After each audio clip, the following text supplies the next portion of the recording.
could see the future, every battle, every death, even his own. Sanguinius knew precisely how he would die, who would kill him, and when it would happen. And there was nothing he could do to stop it. Imagine loving a brother while knowing he will one day murder you. Imagine leading your sons while watching them become the monsters they are destined to be. How do you remain noble when you know nobility leads only to your destruction?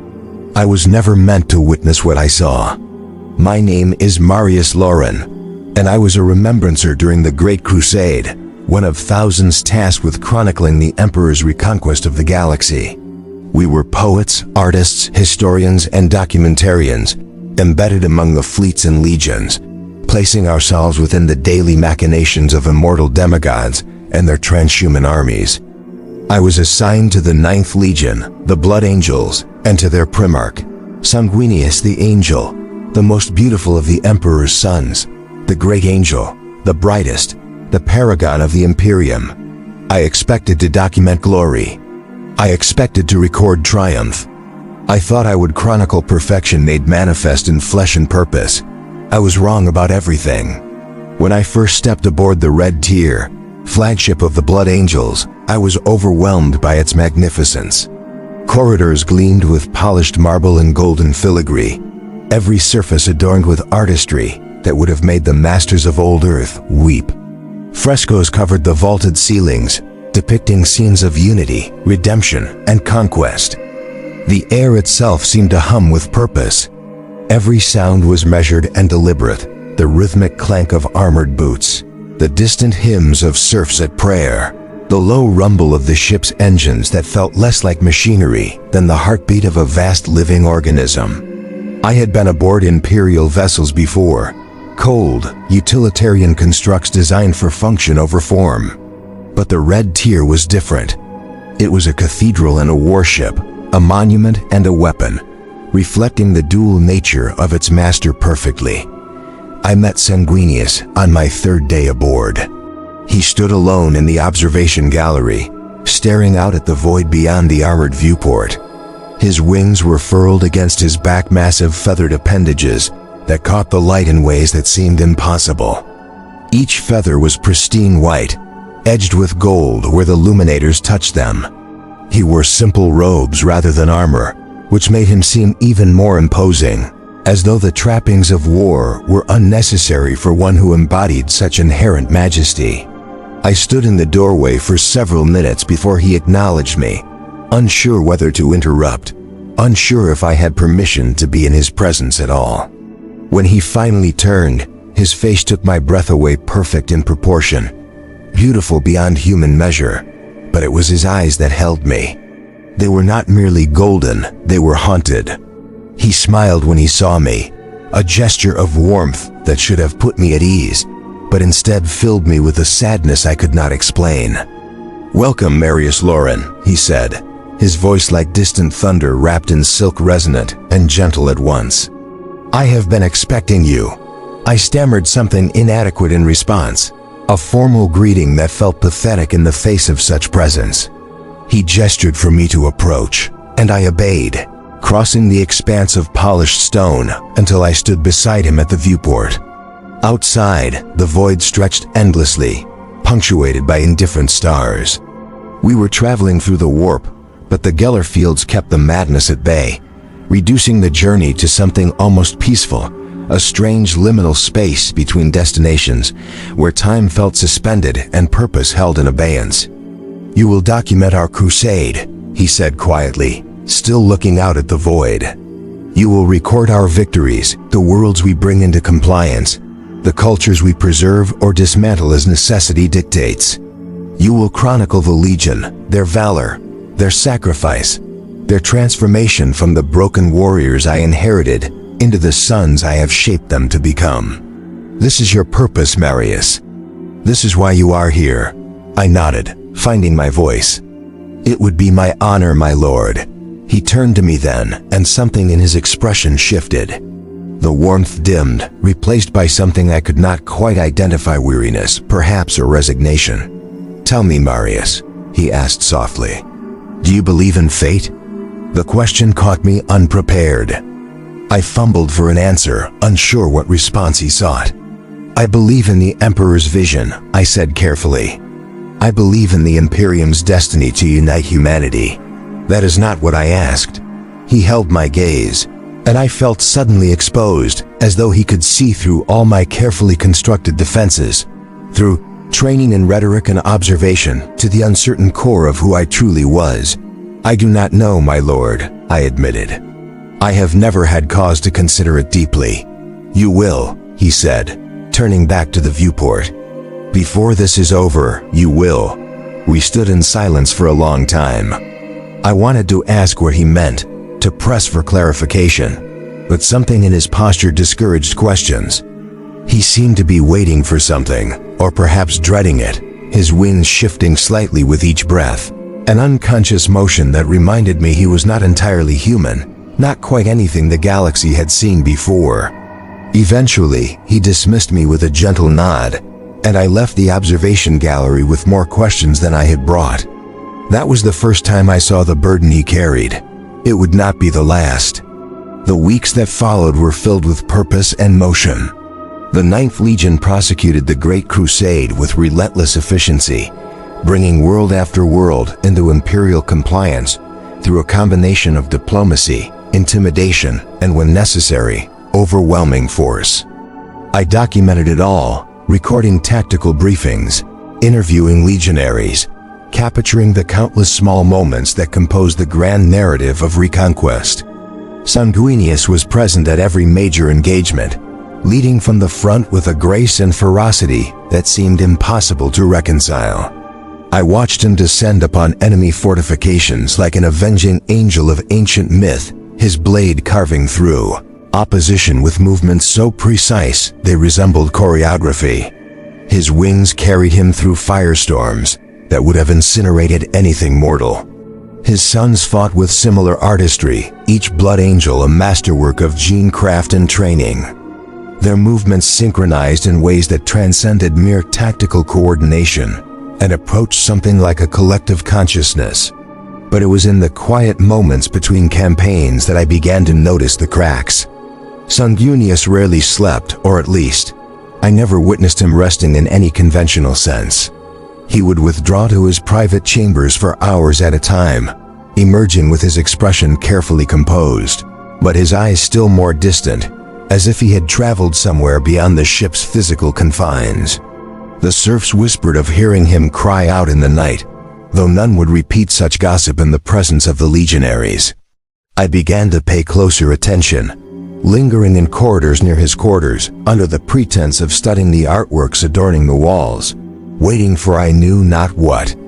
One night very late by shipboard chronology, I heard it myself, a sound of anguish so profound it seemed to bypass my ears and strike directly at my heart. It lasted only seconds before falling abruptly silent, as though a hand had been clamped over a mouth. Yet in that brief moment, I heard despair given voice by a being who should have been beyond such weakness. I did not sleep well that night. The following morning, I was summoned to Sanguinius's presence. I found him in the Strategium, surrounded by hololithic projections of star systems and compliance reports, his captains arrayed before him in crimson armor. They discussed the next phase of the campaign, a cluster of heavily fortified worlds that had rejected diplomacy and would require substantial force. The conversation was technical deployment patterns and supply logistics, but I noticed Sanguinius contributed little, merely nodding at intervals while his captain spoke. His attention seemed elsewhere, his golden eyes fixed on a point beyond the projections, beyond the ship, perhaps beyond the material universe entirely. When the briefing concluded and the captains filed out, he gestured for me to remain. "Walk with me, Marius," he said, and I fell into step beside him as he left the Strategium and moved through the ship's corridors. We walked in silence for some time, passing serfs who prostrated themselves at his approach, moving through chapels where blood angels knelt in prayer, traversing galleries filled with recovered artifacts from compliant worlds. Eventually, we reached a section of the ship I had not visited, a private wing that felt somehow separate from the rest of the vessel, quieter and more austere despite the same architectural grandeur. He led me into a chamber that appeared to be a study or meditation room. Books lined the walls, actual physical books bound in leather and cloth, a luxury almost unthinkable in an era when data storage had rendered such things obsolete. A single window looked out onto the void, and before it stood a writing desk of dark wood, its surface scattered with parchment covered in elegant script. He gestured for me to sit near the desk, while he remained standing, his wings folding and unfolding in a gesture I had come to recognize as unconscious agitation. "I want you to document something else," he said finally, voice low. "Something beyond the battles and the compliance records. I want you to record the truth." "I am recording the truth, my lord," I replied, confused. "Everything I document is verified and accurate." "No," he said, shaking his head. "You record facts, dates, casualty figures, planetary designations, strategic outcomes. These are true in a technical sense, but they are not the truth. They are the skeleton without the flesh, the words without the meaning." He moved to the window, his reflection ghostly against the darkness of space. "Do you know what it means to see the future, Marius?" The question hung in the air between us. I had heard rumors, of course whispers, that the Primarchs possessed abilities beyond the physical, that some could perceive time in ways that defied human comprehension. I had dismissed such talk as exaggeration, the mythology that inevitably accretes around figures of such stature. "I did not think such things possible, my lord," I said carefully. "They are not only possible," he replied, "they are inescapable. Since the moment of my awakening, I have been cursed with visions, fragments of what is to come, jagged pieces of a mosaic I cannot fully perceive, but can never ignore. At first, I thought them dreams, hallucinations born of the strange circumstances of my creation. But they grew more vivid, more frequent, more specific, and they always come true." He turned to face me, and the anguish in his eyes was no longer hidden. "I have seen my death, Marius. I know when it will happen, where it will happen, and by whose hand. I know the exact moment my blood will spill upon the deck of a ship that does not yet exist, struck down by a brother I love more deeply than I can express. I have watched that scene play out in my mind's eye 1,000 times, 10,000 times, and each viewing is as vivid and painful as the first. I can do nothing to prevent it." The room felt suddenly colder. "Every victory we achieve, every world we bring into compliance, every step forward in this great crusade is another step toward that moment. I sculpt my own doom with every decision I make.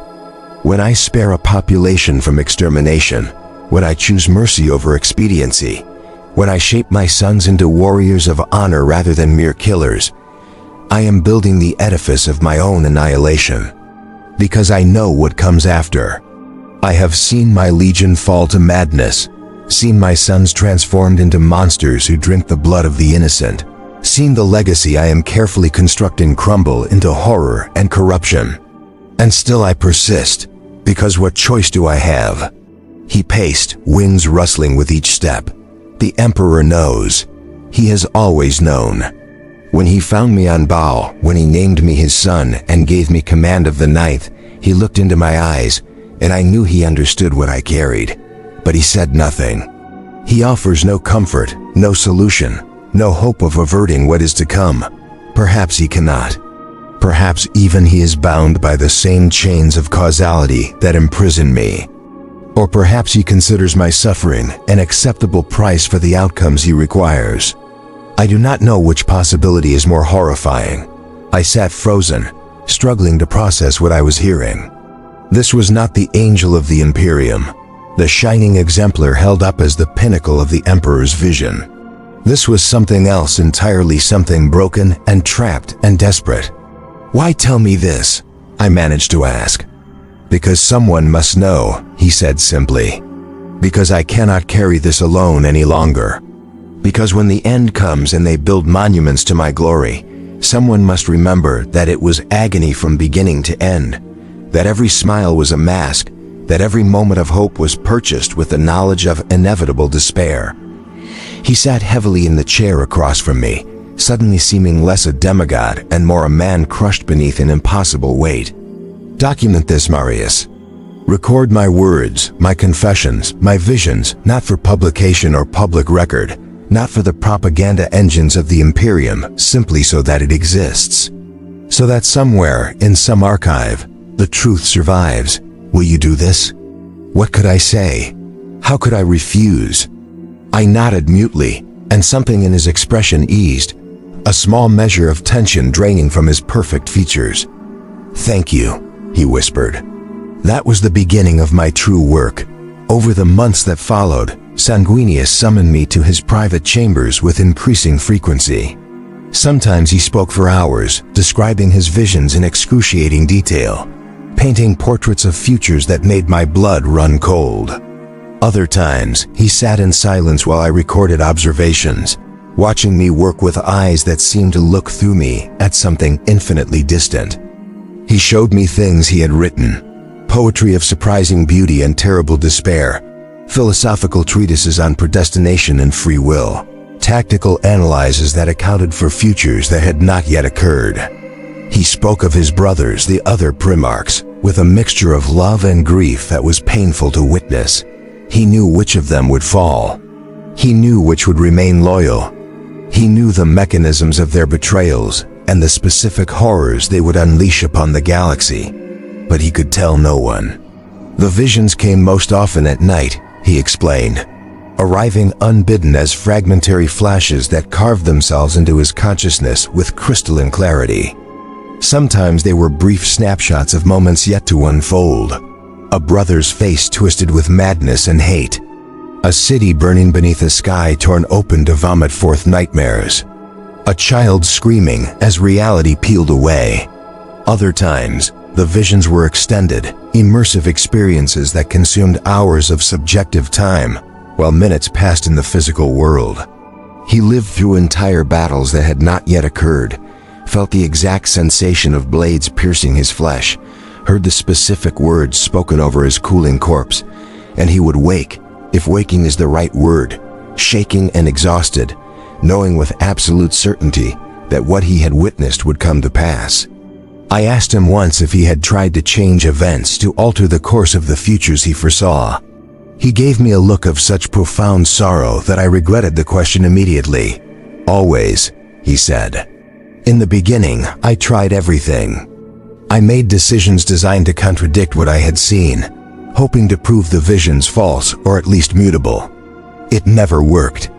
Events would conspire in unexpected ways to bring about the exact outcomes I had witnessed, often through mechanisms I could not have anticipated. I learned that foreknowledge is not power, it is paralysis. The more you know about what must occur, the more you realize that every effort to prevent it becomes another link in the chain of causality leading to its fulfillment." He described a vision from early in the crusade, before I had joined his fleet. He had seen a captain, a warrior named Codices, die in a specific manner during an assault on a fortress world. Disturbed by the vision's clarity, Sanguinius reassigned Codices to a completely different theater of war, ensuring he would be nowhere near the planet when the assault occurred. But a warp storm disrupted fleet movements, forcing emergency redeployments, and through a series of coincidences that defied probability, Codices ended up exactly where Sanguinius had seen him dying exactly as foretold, struck down by a weapons battery that fired at the precise moment and trajectory the vision had shown. After that, he stopped trying to prevent what he saw. Instead, he focused on acceptance, on maintaining his composure and his purpose, even while knowing it was all ultimately futile. On being the angel his sons needed, even as the vision showed him what they would become. On loving his brothers, even while knowing which of them would betray everything they claimed to believe. "It is a special kind of torture," he told me, "to fight beside warriors I know are doomed to fall. To share strategy and laughter and brotherhood with beings I have already watched transform into monsters in the theater of my mind. The worst of it," he said during one particularly difficult session, "is that I understand them. I have seen the paths that lead to their corruption, the pressures and temptations and failures that will break them. I cannot help but feel compassion, even for those who will commit atrocities, because I know they are not evil now. They are flawed, and the galaxy will exploit those flaws with surgical precision. How do you hate someone for becoming what circumstance will inevitably make them? He told me about Horus, his favorite brother, the War Master, the one who would kill him. I have seen it so many times, Marius, he said, his voice barely above a whisper. The exact angle of the blow, the feeling of my spine severing, the taste of my own blood, the look in his eyes as he strikes me down. And the terrible thing, the truly horrifying thing, is that even in that moment, even as he kills me, I will love him. I have seen my own thoughts in that instant.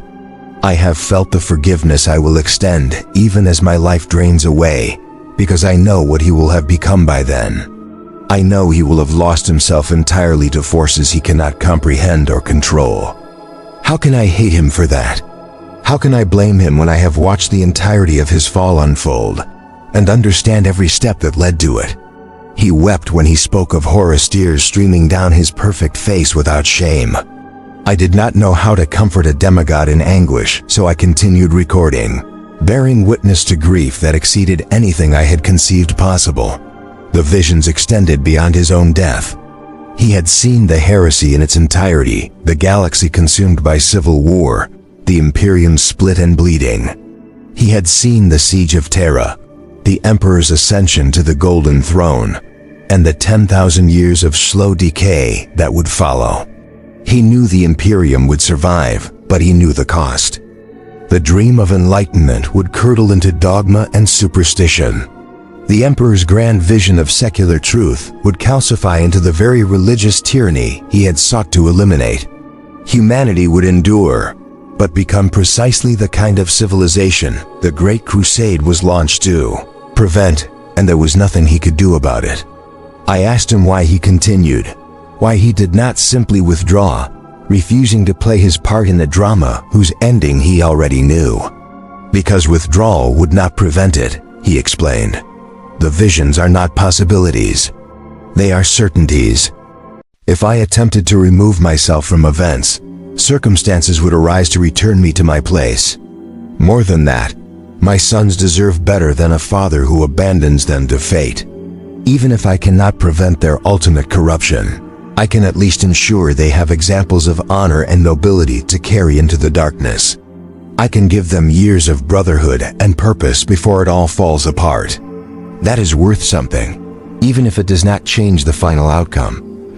It was a kind of heroism I had never imagined, not the heroism of bold action or dramatic sacrifice, but the heroism of endurance, continuing to function and lead and inspire, while knowing it was all temporary, all doomed, all destined to crumble into ash and regret.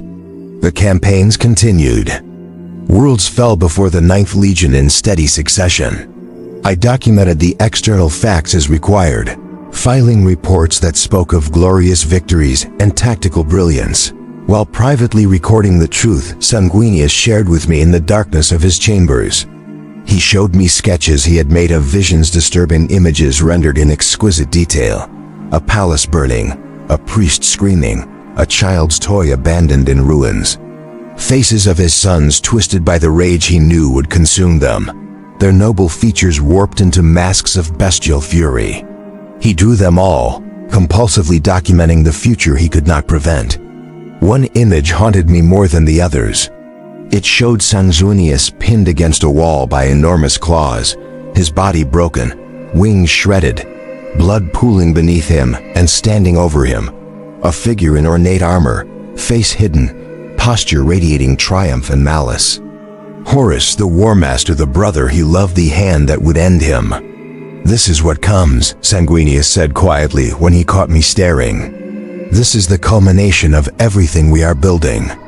Every world we bring into compliance, every enemy we defeat, every moment of glory and brotherhood is another step toward this exact moment. And I cannot even tell them, cannot warn my brothers, cannot alert the Emperor, cannot do anything to alter the path. Every attempt to speak is met with involuntary silence. The visions come freely, but the ability to share them with those who might act is denied to me. It is as if the universe conspires to ensure events unfold exactly as foreseen. He had tried, he told me. In the early years, he attempted to warn the Emperor, to speak of the coming betrayal and the identities of those who would fall. But whenever he opened his mouth to share what he knew, the words would not come. His throat would constrict, his voice would fail, or the conversation would be interrupted by circumstances that seemed deliberately orchestrated.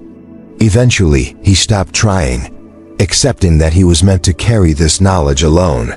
Except now, he was sharing it with me.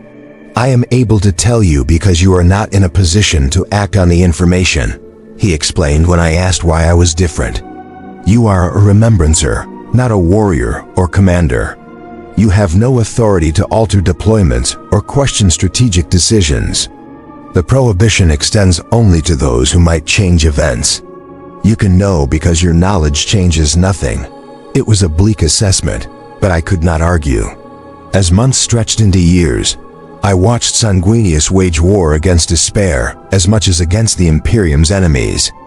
He hurled himself into duty with an intensity bordering on self-destruction, as if constant action might exhaust the visions or at least distract from their weight.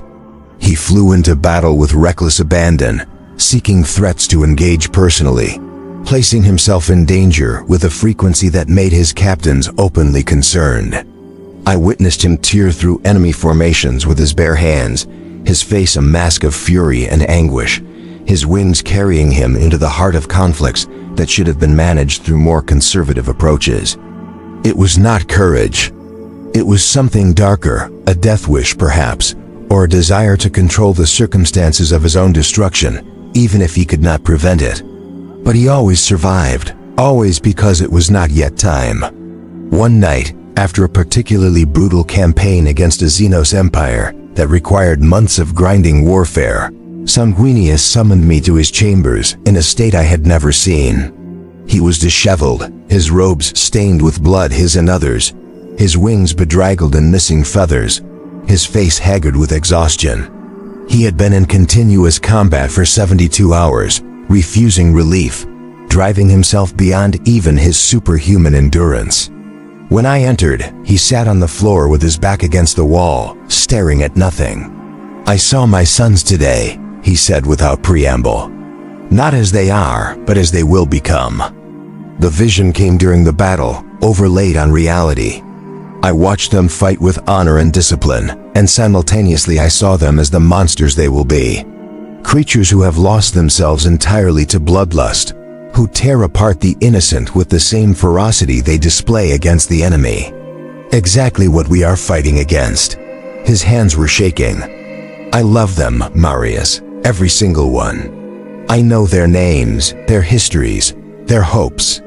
I shaped them, trained them, watched them grow from broken survivors into warriors of artistry and purpose. And I know it does not matter. My love and my guidance will not save them from what is coming. The red thirst will consume them. The black rage will drive them mad. They will become blood-soaked berserkers, and no amount of nobility or discipline will prevent it. He looked up at me with eyes that seemed to have aged centuries in hours. What is the point, Marius? Why continue the charade? Why maintain the pretense of hope when I know with certainty that everything I am building will collapse? Why love when love only magnifies the pain of inevitable loss? Why fight when every victory merely delays the final defeat? I had no answer. What could I offer to comfort a being trapped by absolute foreknowledge?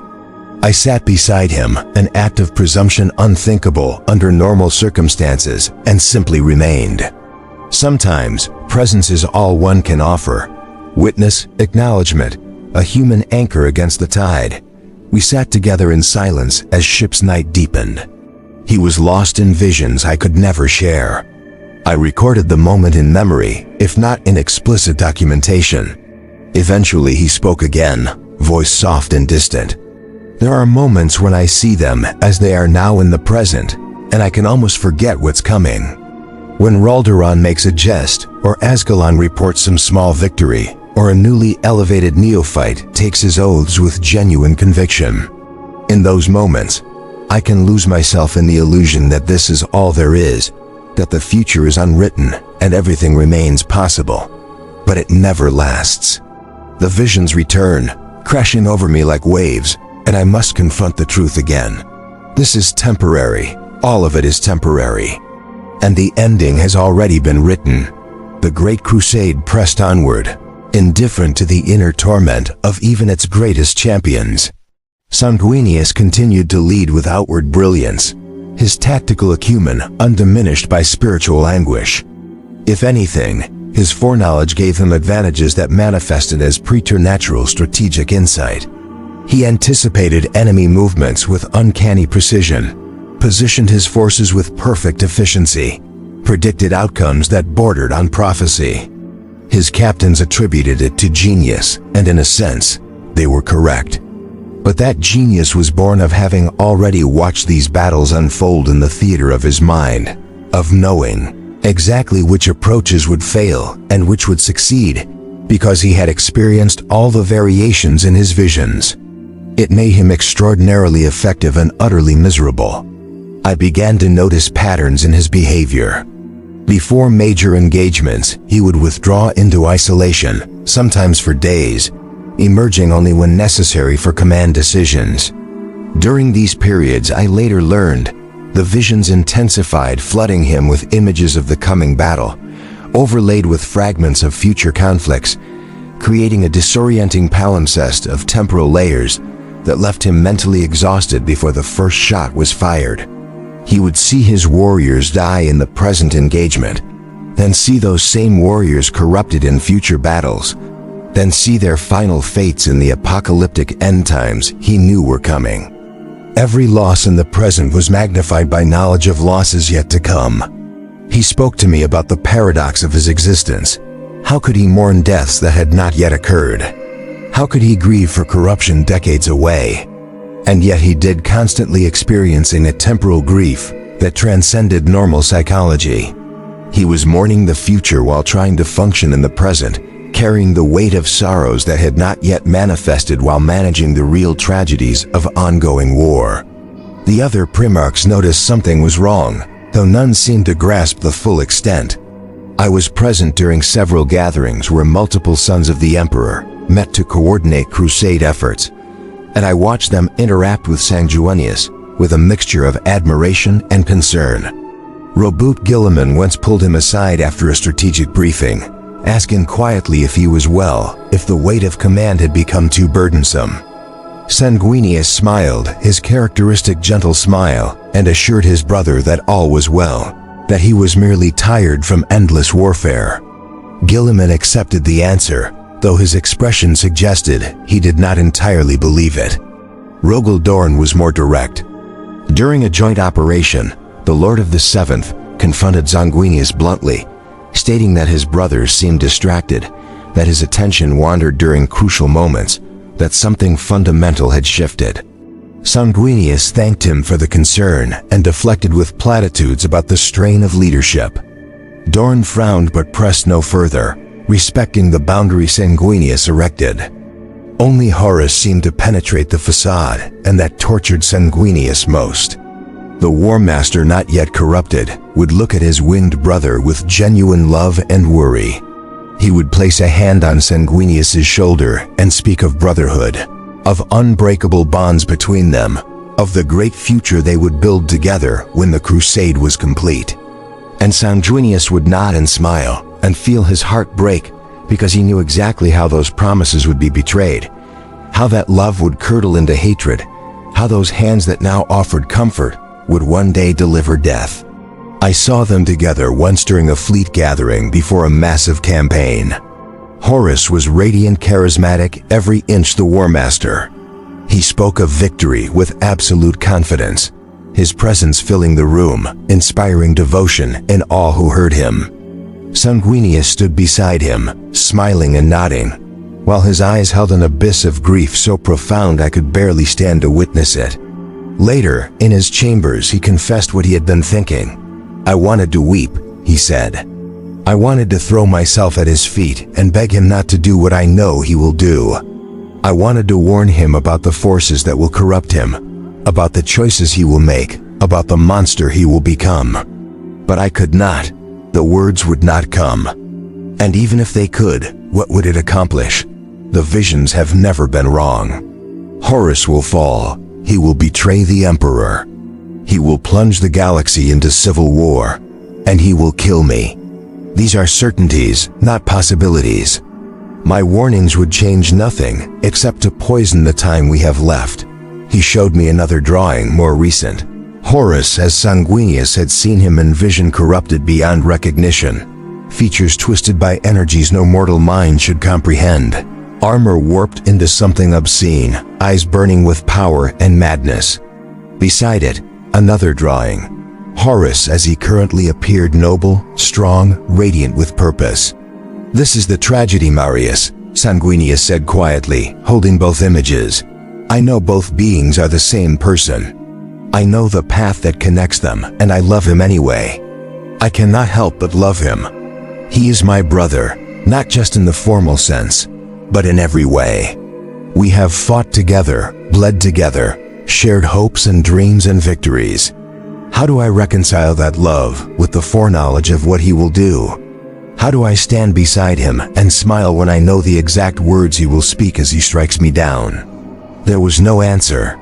I could only record the question, preserve it, bear witness to a suffering outside normal human experience. The years accumulated. I had been with the 9th Legion for nearly a decade, an unprecedented span for a remembrancer to remain embedded with a single force. Most of my colleagues rotated between assignments, seeking variety and new perspectives. I stayed with Sanguinius partly because I felt obligated to see this through, to continue documenting the truth he entrusted to me, but also because I had come to care for him in a way that transcended professional duty. I had witnessed his suffering too closely to walk away. I had become, in an odd sense, his confessor, the repository for secrets too terrible to share with anyone in authority. He began to speak more explicitly about his death, as it drew nearer in his vision's chronology. He described the talon that would pierce his chest, the exact sensation of his primary heart rupturing, the specific thoughts that would pass through his mind in those final seconds. He described the throne room in which it would happen, details so precise I could have drafted architectural plans, the color of the light, the sound of the battle raging beyond, the smell of burning ceramite and spilled blood, the weight of his body as it collapsed, and he spoke of forgiveness. "In that moment," he told me, "when the blow falls and I feel my life draining away, I will forgive him. I have seen it. I will look into his eyes and understand that the brother I loved is already gone, consumed by powers he courted in desperation and pride. I will forgive him not because his deeds are forgivable, but because holding hatred in my final seconds would only add more darkness to a galaxy already drowning in it. I will die loving my brother, mourning what he has become, and accepting that this is simply how it must be." This level of acceptance felt almost inhuman to me. Sanguinius explained that it was the only way he could continue. "If I let myself hate him for what he will do," he said, "that hatred would consume me now. It would poison every interaction, corrupt every memory, and turn our brotherhood into a lie. I would rather carry the pain of loving someone I know will betray me than live in the bitterness of preemptive resentment. At least love preserves something true. Hatred would destroy even the good years we have had." His sons continued to worship him, unaware of the visions that tormented their gene father. I watched them interact with him in ceremonies and casual moments, alike saw the reverence in their eyes, the devotion they felt for the angel who had saved them from darkness and given them purpose. None knew that he looked at them and saw both their present nobility and their future damnation. None understood that every proud moment, every victory, every renewed oath of brotherhood was accompanied in his mind by images of what they would become. He spoke to me about the red thirst, the genetic flaw that plagued his legion, the uncontrollable craving for blood that lurked in every blood angel's psyche. It was manageable now, kept in check through discipline, will, and the example he set. But he had seen what it would become. He had watched his sons succumb completely, transforming into creatures who drank their victims, blood-like animals losing themselves entirely to the biological imperative coded into their gene seed. The red thirst will evolve into something worse, he said. The black rage, a madness that will seize them in battle, overwhelming their consciousness with visions of my death, forcing them to relive my final moments until they die or are mercifully executed. They will experience what I experience. They will be cursed with visions they cannot escape, trapped in a moment that repeats eternally. My death will become their death, lived over and over in an endless cycle. It is as if my suffering is contagious, spreading to all my sons across millennia. The legacy I pass to them is not only strength and beauty, but torment. He had seen blood angels 10,000 years in the future still fighting, still bearing his name and iconography, but hollowed by accumulated madness. He had seen the lengths they would pursue to cure the flaw of the experiments, the sacrifices futile in the end. The curse would persist because it was woven into the structure of their gene seed, inseparable from the qualities that made them his. I asked why the Emperor had designed them with such a flaw. He was silent for a long time. I do not know if it was intentional or an unavoidable consequence, he said at last. Gene craft on this scale is imperfect. The Primarchs and our legions are miracles, but miracles built on science pushed beyond normal limits. Perhaps the flaw is the price of our other qualities. Perhaps it was always there encoded in my own being and transmitted to my sons. Or perhaps it was deliberate, a weakness built in to ensure we could never become too powerful, never threaten the Emperor's ultimate authority. I will never know the truth, and I am not certain I want to. The war ground on. The Great Crusade reached new heights of expansion, bringing more worlds into the Imperium's fold each day, pushing its boundaries ever outward. Sanguinius continued to excel, his legion's accomplishments feeding the growing legend of the Blood Angels. On the surface, everything appeared glorious. Beneath, in the private darkness of his chambers, he was dying by inches. The visions intensified as the chronology drew closer to the events he had foreseen most clearly. He began experiencing them in waking hours, overlaid on reality like translucent images. He would be in a tactical briefing and suddenly see the throne room aboard the vengeful spirit, see Horus in his corrupted glory, feel the pain of wounds not yet inflicted. He developed small gestures to hide the brief dissociations, but I saw them increasing in frequency. I fear I am losing myself, he confessed one night. The boundaries between present and future are eroding. Soon I will not distinguish between what is happening and what will happen. I will be living in all times at once, trapped in a superposition of temporal states with no anchor. Perhaps that is my true fate, not death at Horus's hands, but a slower dissolution into madness until I am nothing but a collection of visions wearing flesh. I tried to reassure him that his will could endure anything, but I doubted my own words. What were the limits of resilience, even for beings designed to transcend humanity? He showed me his writings from this period, evidence of a mind under extraordinary strain. The poetry had become fragmented, images piled together without clear connection, time references scrambled and contradictory. The philosophical treatises looped into circular arguments that chased themselves through impossibilities. Even his tactical analyses showed deterioration, mixing current assessments with observations about battles years or decades away. And yet he continued to function, continued to lead, continued to be the angel his sons needed. I do not know how much longer I can maintain this, he told me. The weight accumulates. Every day is heavier than the last. Every joy is infected by the knowledge of its impermanence. Every victory rings hollow because I know what it costs and what it fails to prevent. I am so tired, Marius. Tired in ways that have nothing to do with the body. Tired of knowing, tired of seeing, tired of carrying futures that have not arrived but weigh on me as if they were already past. He asked me to read him sections from my recordings, wanting to hear his own words reflected back. I complied, reading aloud from the documentation I had compiled over the years. He listened with eyes closed, his face peaceful for once, as though hearing the truth in another's voice granted a strange relief. "That is who I am," he said when I finished. "Not the angel of the Imperium, not the perfect son, not the glorious Primarch. Just a broken thing that knows too much and can do nothing with the knowledge. I want this recorded, Marius. I want it preserved. When I am gone and they build monuments and compose hymns, I want there to be somewhere an account of what it truly was, the truth beneath the legend. I promise to preserve it all, every word, every confession, every vision described in aching detail. A legacy apart from the public narrative. A secret history for those who would seek it." The heresy was approaching, though none beyond Sanguinius knew it. The exact timing remained unclear, but he felt it drawing near like an approaching storm.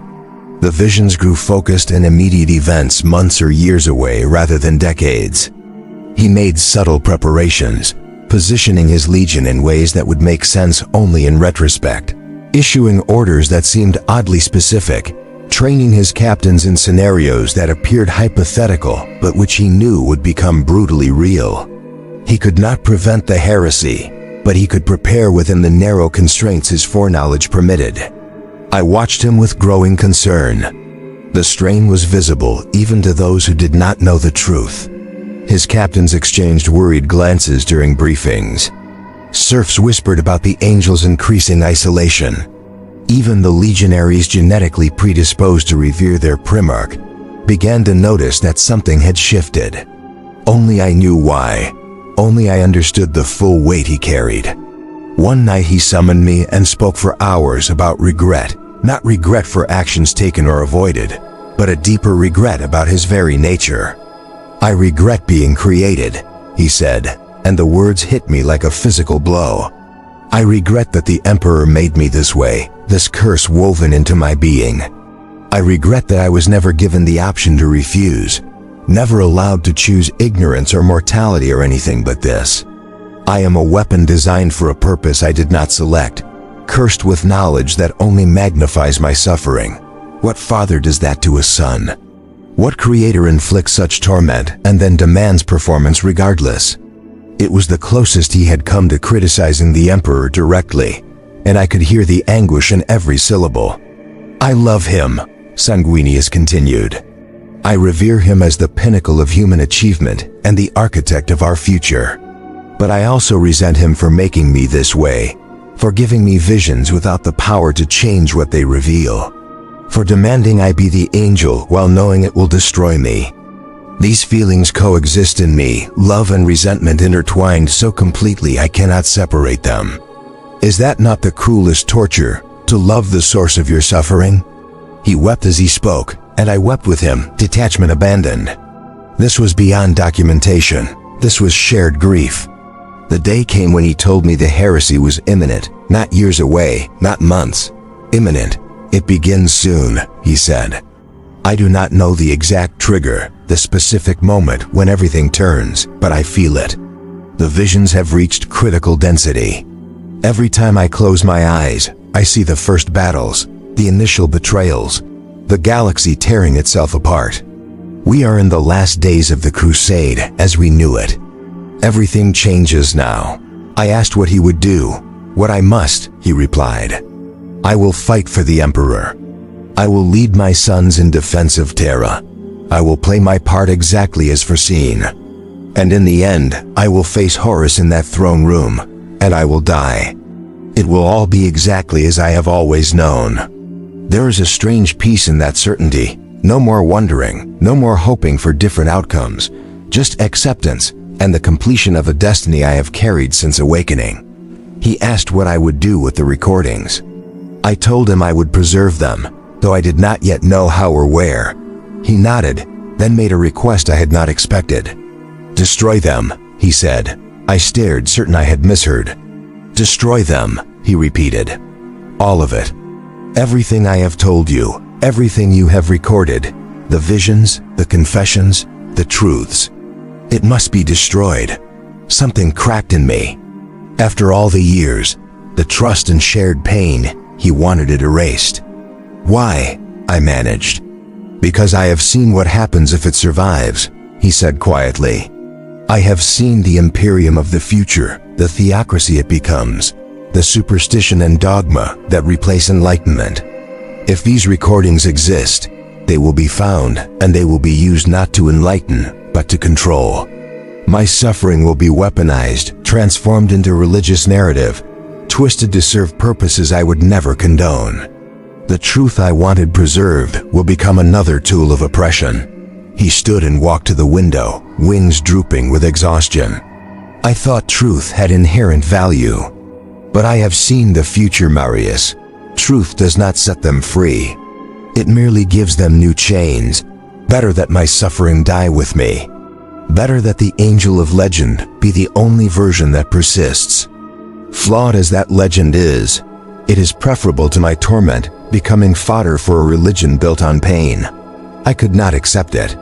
I refused outright, insisting the recordings were too important, that somewhere they needed to exist as testimony to what he had endured. He looked at me with infinite sadness. "Please, Marius," he said, "this is the last thing I will ask of you. Destroy them. Do not let my suffering outlive me. Let me die knowing this ends, that the burden of these visions dies with me rather than propagating through the millennia. Grant me this mercy." I should have agreed. I should have honored his final request. But I could not after everything I had witnessed and recorded. I told him I would consider it a cowardly compromise to buy time. He knew I was lying. I saw it in his eyes. He did not press. Perhaps he was too tired. Perhaps he no longer cared. Or perhaps he had already seen how this conversation would end. That was our last private conversation. The heresy erupted exactly as he had foreseen. Horus fell to chaos, though the details of his corruption were obscured to all but those who witnessed it firsthand. Legions turned upon legions. The galaxy split along lines of loyalty and betrayal, and Sanguinius led the Blood Angels in defense of the Imperium, fighting with desperate valor against those he had once called brother. I remained with the fleet, documenting the unfolding catastrophe, though my heart was no longer in the work. I watched Sanguinius command his legion through battles of unprecedented brutality, saw him wage war against Primarchs who had stood beside him, witnessed him sacrifice everything in defense of a future he knew would be hollowed by the very dogma the Imperium had once rejected. We never spoke privately again. There was no time, no space for confession in a crisis that consumed every hour. But I saw the visions taking their toll. He hesitated at moments that once would have found him decisive. He wept after victories. The light in his eyes dimmed day by day. He was watching his foreknowledge become manifest, enduring the terrible confirmation that everything he had seen was true, that no miracle would intervene, that destiny was fixed. The siege of Terra came, the final defense, the last stand. I was there, embedded with the fleet, recording for posterity, though I doubted posterity would favor accuracy over legend. And then came the moment he had seen innumerable times, the teleport strike aboard the Vengeful Spirit, the confrontation with Horus, the throne room where it would end. I did not witness his death directly. I was not in the boarding party, was not present in that chamber, but I felt it when it happened.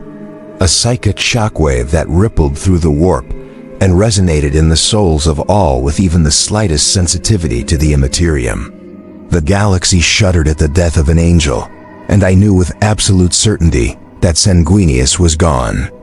Later, much later, when the battle ended and the broken Imperium began tallying its losses, I heard the official accounts that Sanguinius fought Horus to a standstill, that he wounded the War Master grievously before falling, that his sacrifice weakened the traitor enough for the Emperor to deliver the killing blow, that his final act was one of ultimate nobility. None of them mentioned that he had already lived that death 1,000 times before experiencing it once. None of them knew of the visions. None understood that his heroism was not the transcendent flare of a single moment, but the accumulated weight of years of foreknowledge and acceptance. Rewritten text, Part 4 quarters. I kept the recordings. I could not bring myself to destroy them as he asked. They sit now in sealed containers, encrypted, hidden waiting for a future I cannot predict. Perhaps they will never be found. Perhaps they will be discovered and misused exactly as Sanguinius feared. I do not know. I only know that I could not erase the truth, even at his request, even knowing what it might become. His sons still serve the Imperium 10,000 years after his death. The Blood Angels and their successors still fighting, still bearing his gene seed, still afflicted by the curses he foresaw, the red thirst, the black rage, the madness that forces them to relive his final moments. His suffering propagated across millennia, just as he knew it would. His torment rendered into genetic legacy. His death endlessly replayed in the minds of his descendants. They call him the Great Angel, the Perfect Primarch, the Martyr of Terra. They build statues, compose hymns, venerate his memory as something inviolate and pure. They do not know he was crushed beneath the weight of foreknowledge from the moment of his creation. They do not know that every act of heroism was purchased with despair. They do not know that he died 1,000 times before his body finally fell. I am old now, far older than any remembrancer has a right to be. I have endured through augmentics and preservation techniques, driven by the need to protect these records, to ensure they exist even if they never see light. I do not know how much longer I can continue. My body fails by degrees, systems breaking one by one, mortality reasserting itself despite every intervention. When I die, the recordings will pass to hands I have carefully chosen, individuals I trust to guard the secrecy and preserve the truth. Whether they will honor that trust, whether the recordings will endure the ages, whether anyone will ever hear the confessions of an angel in torment, I cannot say. But I know this: Sanguinius's life was not defined by the moment of his death, glorious as it was. It was defined by the crushing knowledge that every act of greatness accelerated his own annihilation. It was defined by loving brothers he knew would betray everything. It was defined by leading sons he knew would succumb to madness. It was defined by serving a dream he knew would curdle into nightmare. It was defined by the unbearable burden of seeing the future and being powerless to change it. He was not the perfect Primarch. He was the one who suffered most completely, most consciously, most hopelessly, and he did it anyway. That is the truth beneath the legend. That is what I witnessed. That is what these recordings preserve. The angel died knowing that every moment of his existence had been a step toward the throne room where Horus waited. He died loving the brother who killed him. He died forgiving the unforgivable. He died with visions of a future that would corrupt everything he had fought to protect. And he died knowing it had all been inevitable from the beginning. The Imperium does not need to know this. Perhaps it would break them to understand the depths of his suffering. Perhaps it is better that they have their legend, the perfect angel, the martyr who gave everything for humanity's survival. But the truth exists in these recordings, in these words, in the testimony of one who witnessed what no other did. Sanguinius was not destroyed by Horus in that throne room. He was destroyed over decades, crushed by visions, eroded by foreknowledge, ground down by the inexorable machinery of fate until nothing remained but duty, love, and the terrible grace of acceptance. That is the horrifying life of Sanguinius. Not a life of glory, but of endurance. Not a life of triumph, but of inevitable defeat accepted with open eyes. Not a life to be envied, but to be mourned. I have carried this knowledge longer than I care to measure. Soon it will pass to others, or be lost or be weaponized, exactly as he feared. I cannot control what comes next. I can only preserve what was, the truth spoken in darkness, the confessions of a demigod who knew too much and could do nothing with the knowledge. If you are hearing this, if these records have somehow survived the ages and reached you, know this: the angel you venerate carried more pain than you can imagine. His wings bore him aloft but also weighted him with visions no being should endure. His beauty masked anguish.